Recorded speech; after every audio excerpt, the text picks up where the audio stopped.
This video is sponsored by Skillshare. More details at the end of the video.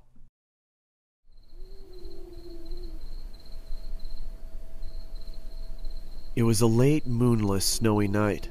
I heard the chilling cry of a bobcat as I arrived home from my parents' house, where we had just had Thanksgiving dinner in northern Michigan.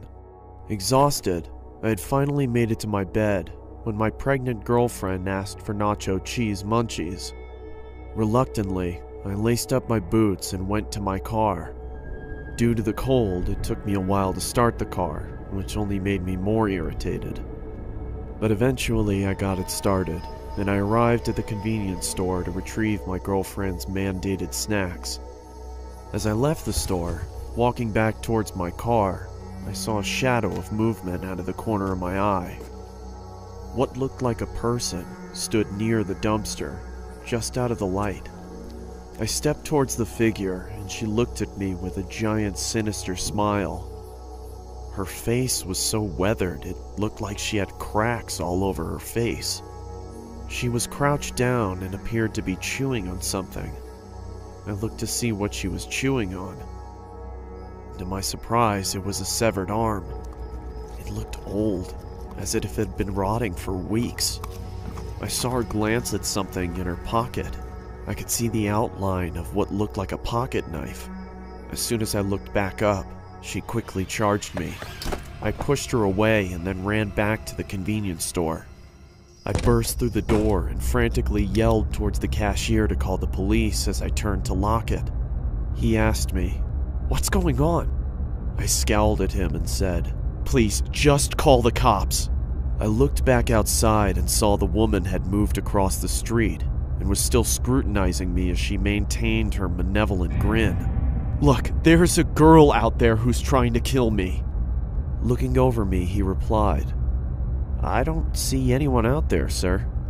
Those words shook me, even to this day. When the police reached the gas station, they began looking around for the woman while one of the officers asked me what had happened, and I told him the details of the encounter. One of the officers came back and said he couldn't find anything. I then took them back to where I first noticed her. We spent a few minutes intently searching, but there was no proof she was ever even there. The officer cocked his head and looked at me as if I was deranged and asked me in a judgmental tone, "Are you feeling okay?" I was about to defend myself, and then I started to think. I am tired, and I have had a couple of drinks, so I just told him, "Yes, sir. Sorry for bothering you. I hope you have a nice night." And then I drove home.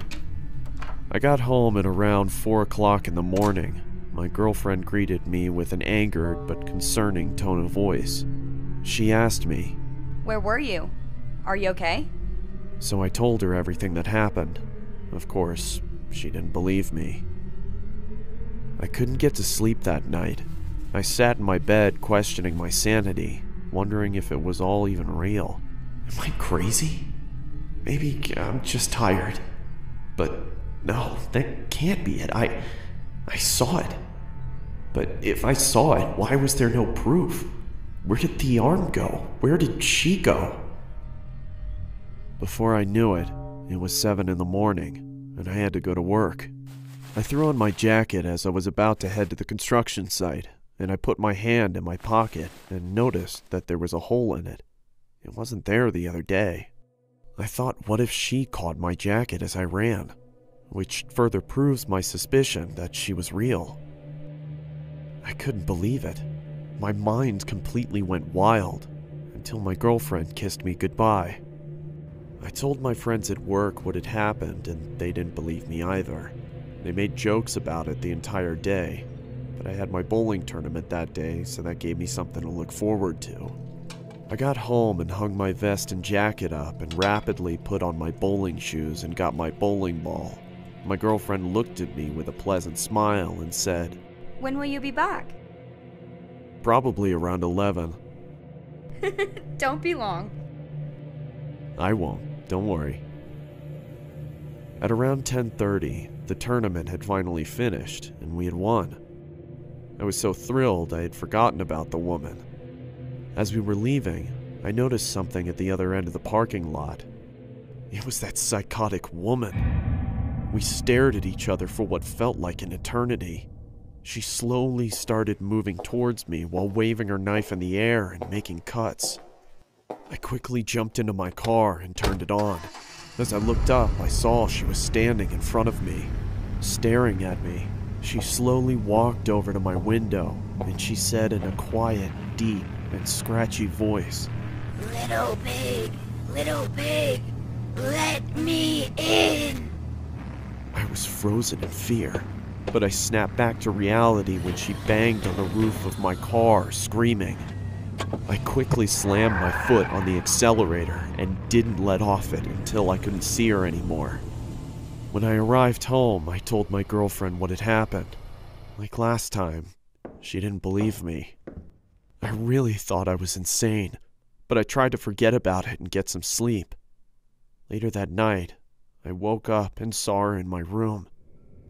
All she said was, "Let me in," over and over as she got closer.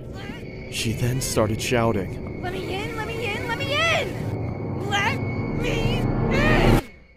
Come on, Paul. Stop being difficult. Let me in! I was wondering how in the world my girlfriend hadn't heard this going on. The woman was right next to me and held up a knife to me. That's when I fainted.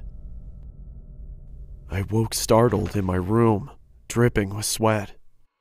Then I remembered I don't have a girlfriend, nor a house, or a family.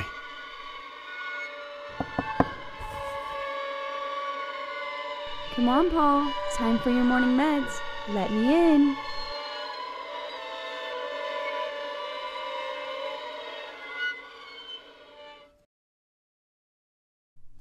Thanks to Skillshare for sponsoring this video. Skillshare is an online learning community with thousands of classes from industry professionals on illustration, animation, photography, filmmaking, music production, and more.